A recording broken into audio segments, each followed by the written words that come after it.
کہ اگر تم نجات چاہتے ہو تمہیں سہارے کی ضرورت ہے، اگر تم پھسل رہے ہو، اگر تم زوال کی طرف جا رہے ہو، اگر نابودی کی طرف تمہیں دھکیل دیا گیا ہے، تمہیں ایک مضبوط سہارے کی ضرورت ہے۔ وہ مضبوط سہارا تمہارے پاس کب آئے گا؟ فرمایا کہ فَمَن يَكْفُرْ بِالطَّاغُوتِ وَيُؤْمِنْ بِاللَّهِ فَقَدِ اسْتَمْسَكَ بِالْعُرْوَةِ الْوُثْقَىٰ لَا انفصام لَهَا۔ جو طاغوت کا انکار کرے گا اور اللہ پہ ایمان لائے گا، اس کو مضبوط سہارا عروۃ الوثقیٰ میسر آئے گا۔ لیکن جو اپنے معاشرے سے طاغوت نہیں نکال سکا اور خود طاغوت سے دور نہیں ہو سکا اور طاغوت میں اور حقیقی رہبر میں فرق نہیں کر سکا، ان کو کوئی سہارا میسر نہیں آنا۔ یہ بے شک IMF کو سہارا بنائیں ڈوب جائیں گے، امریکہ کو سہارا بنائیں ڈوب جائیں گے، سعودی عرب کو سہارا بنائیں ڈوب جائیں گے، چائنا کو سہارا بنائیں ڈوب جائیں گے۔ جس سہارے کو پکڑیں گے سہارے سمیت غرق ہو جائیں گے، اس لیے کہ انہوں نے طاغوت سے اپنی مملکت کو پاک نہیں کیا۔ طاغوت سے شفافیت کے نتیجے میں آپ کی نجات ہے۔ اگر آپ صاف شفاف انتخابات قائم کرو لیکن چنو طاغوت، جس طرح اللہ تبارک و تعالیٰ کا فرمانا ہے رسول اللہ صلی اللہ علیہ وآلہ وسلم کو، اے رسول آپ نے دیکھا ایسی قوم کو؟ سورہ مبارکہ نساء میں آیہ کریمہ میں اللہ تبارک و تعالیٰ نے اپنے نبی کو یہ خطاب کر کے فرمایا، اے نبی آپ نے دیکھے ہیں ایسے لوگ کہ جنہوں نے یہ اقرار کیا ہے کہ ہم ایمان ہیں اور دعویٰ بھی کرتے ہیں کہ ہم مومن ہیں، لیکن جب وقت آتا ہے حاکم چننے کا، طاغوت کو حاکم چن لیتے ہیں۔ سورہ نساء آیہ 60 میں امام خمینی کے انقلابی بنیادیں، انقلابی مبانی، انقلاب کے ستون قرآن کے اندر، قرآن ہمارے جوان نعرہ لگاتے ہیں قرآن وہ کتاب ہے جو درس انقلاب ہے۔ حقیقت میں یہی ہے، درس کتاب ثواب نہیں ہے، کتاب انقلاب ہے۔ تو نکالو نا انقلاب اس سے۔ کتاب تو آپ کے پاس موجود ہے، قاری بھی موجود ہے، حافظ بھی موجود ہیں، آپ خود بھی قرآن پڑھتے جانتے ہو، تو انقلاب نکالو نا کتاب سے۔ اگر واقعاً ایمان ہے تمہارا تو انقلاب نکالو۔ یہ قرآن انقلاب دے رہا ہے۔ امام خمینی نے قرآن سے انقلاب دریافت کیا ہے۔ الم تری، اے رسول کیا نہیں دیکھا آپ نے، الی الذین یزعمون انہم آمنوا بما انزل الیک وما انزل من قبلک، اے رسول کیا دیکھا ہے آپ نے ایسے لوگوں کو جو گمان یہ کرتے ہیں، جو زعم یہ رکھتے ہیں، جو توہم یہ رکھتے ہیں کہ ہم مومن ہیں، جو آپ پر نازل ہوا ہم نے اسے بھی مانا ہے، اور جو آپ سے پہلے اللہ کی طرف سے نازل ہوا ہم نے اسے بھی مانا ہے۔ یہ کہتے ہیں، یہ گمان ہے ان کو کہ ہم مومن ہیں، مومن ہونے کا وہم ہو گیا ہے ان کو۔ یریدون ان یتحاکموا الی الطاغوت، لیکن جب حاکم چننے کا وقت آتا ہے، حاکم بنانے کا وقت آتا ہے، تحاکم کا وقت آتا ہے، حکومت بنانے کا وقت آتا ہے، تو پھر یہ سب کچھ چھوڑ دیتے ہیں۔ یہ گمان بھی بھول جاتے ہیں کہ ہم مومن ہیں، پھر ایمان بھی بھول جاتے ہیں، اللہ بھی بھول جاتے ہیں، قرآن بھی بھول جاتے ہیں، پھر فوراً طاغوت کو اپنا حاکم چن لیتے ہیں، اپنا حاکم بنا لیتے ہیں۔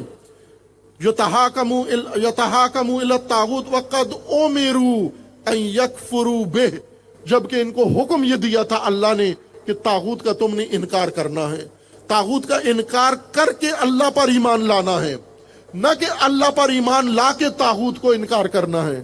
لا الہ الا اللہ، جسے ہم کلمہ طیبہ کہتے ہیں، جسے دین کی بنیاد کہتے ہیں، جو توحید و اساس ہے، یہ توحید لا سے شروع ہوتی ہے، یہ انکار سے شروع ہوتی ہے، وہ انکار جو پاکستانیوں نے نہیں کیا۔ یہ امیر المومنین یہ امام صادق علیہ السلام کا فرمان ہے۔ امام جعفر صادق علیہ السلام فرماتے ہیں کہ بنو امیہ نے لوگوں کو ایمان سکھایا اور کفر بالطاغوت نہیں سکھایا، اس لیے شرک نہیں سکھایا، اس لیے کہ یہ ایمان کی باتیں کر کے لوگوں کو ورغلا لیں اور لوگ یہ تصور ہی نہ کریں کہ ایک طرف سے ایمان کرتے ہو اور دوسری طرف سے شرک و کفر کی ہر چیز بھی تم نے اپنائی ہوئی ہے۔ اگر یہ دونوں چیزیں پڑھاتے، امام جعفر صادق علیہ السلام فرماتے ہیں کہ بنو امیہ نے چالاکی کی ہے، مکاری کی ہے، آدھا دین پڑھایا ہے اور وہ ایمان پڑھایا ہے کہ اللہ کو مانو، لیکن قرآن کہتا ہے کہ طاغوت کا انکار کرو۔ اور پھر امام فرماتے ہیں کہ یہ جو اللہ تبارک و تعالیٰ نے فرمایا لا الہ الا اللہ، جو پہلے ایمان لے آئے اور کفر طاغوت نہ کرے، انکار طاغوت نہ کرے، اس نے صحیح راستہ نہیں اپنایا۔ جو پہلے انکار کرے طاغوت کا اور ایمان اللہ پہ لائے، اقرار کرے، اس کو سہارا ملا ہے۔ پاکستانی ایمان لے آئے ہیں، اللہ کو مانتے ہیں، لیکن آپ دیکھیں ڈوب بھی رہے ہیں، تباہ بھی ہو رہے ہیں، برباد بھی ہو رہے ہیں۔ کیا چیز چھوٹ گئی تمہارے ہاتھ سے؟ اللہ پہ ایمان چھوٹ گیا؟ نہیں، وہ ہے رسول اللہ پہ ایمان ہے، دوسروں سے زیادہ ہے۔ پاکستانیوں کا ایمان دوسروں سے زیادہ ہے، لیکن اس کے باوجود پاکستانیوں کی مشکلات دوسروں سے زیادہ ہیں۔ اقبال کے بقول عجبان نیست کہ اعجاز مسیحا داری، عجبان است کہ بیمار تو بیمار تراست۔ تعجب اس بات کا نہیں ہے کہ تیرے اندر نفس مسیحا و معجزہ ہے، مسیحا ہے، تو نجات دہندہ ہے، تو ہے نجات دہندہ۔ تیرے مریض کی حالت دوسرے مریضوں سے بدتر ہے۔ تیرا مریض پاکستان ہے، تیرا مریض یہ ملت ہے، اس کی حالت آج سب پوری امتوں سے۔ افغانستان جو آشوب زدہ سرزمین ہے، اس کی اقتصاد جس کو کسی نے ابھی تک تسلیم نہیں کیا، بشمول پاکستان کے، ان کی اقتصاد جن کے ساتھ کوئی تجارت نہیں ہے، کچھ بھی نہیں ہے، پابندیاں ہیں، نہ سفارتی تعلقات ہیں، دنیا نے مانا ہی نہیں ہے، اور ان کے اقتصادی حالت پاکستان سے بہتر ہے۔ اب یہ آیا پاکستانیوں کے لیے سوچنے کا مقام نہیں ہے کہ کیا ہوا؟ آیا اللہ پہ ایمان میں کمی آ گئی؟ نہیں آئی۔ یقین جانے پاکستانیوں کا ایمان اللہ پہ کامل ہے، پاکستانیوں کا ایمان نبوت پہ ہے، پاکستانیوں کا ایمان قرآن پہ ہے۔ اس لیے تو ذرا قرآن کے خلاف کوئی بات کرے زندہ جلا دیتے ہیں۔ نبوت، ختم نبوت پہ کوئی نہ بھی کیچڑ اٹھا لے، پھر بھی یہ اٹھ کے 24 گھنٹے فعال ہیں، ختم نبوت کے پہرے دار بنے ہوئے ہیں، جبکہ ختم نبوت کے خلاف اس طرح کی کاروائی نہیں ہوتی جتنا پہرا دیا جا رہا ہے۔ تو یہ ایمان کی علامت ہے، ساری خاتمیت پہ ایمان ہے۔ پھر اتنے کیوں ایمان اللہ پہ ہونے کے بعد اتنے ذلیل و رسوا کیوں ہیں؟ اتنے بدبخت کیوں ہیں؟ کوئی چیز چھوٹ گئی نا تم سے؟ اور وہ امام صادق علیہ السلام فرماتے وہ انکار طاغوت ہے۔ طاغوت سے دوری چھوٹ گئی تم سے۔ طاغوت کو بیچ میں رکھ کر، طاغوت کے اوپر ایمان رکھ کر، طاغوت کے ساتھ مل کر، طاغوت کے ساتھ جوڑ کر، طاغوت کے ذریعے سے آپ مومن اور بہشت بھی جانا چاہتے ہو، یہ راستہ نہیں ہے۔ الم تر الی الذین یزعمون انہم آمنوا بما انزل الیک وما انزل من قبلک یریدون ان یتحاکموا الی الطاغوت وقد امروا ان یکفروا بہ ویرید الشیطان ان یضلہم ضلالا بعیدا۔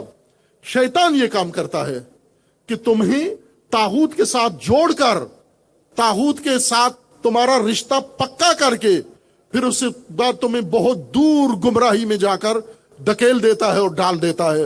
یہ شیطان کی روش ہے۔ اس ملک کے اندر یہ شیطانی حربہ استعمال ہوا ہے کہ پاکستانی قوم کو طاغوتوں سے دوری کا سبق کسی استاد نے، معلم نے نہیں پڑھایا۔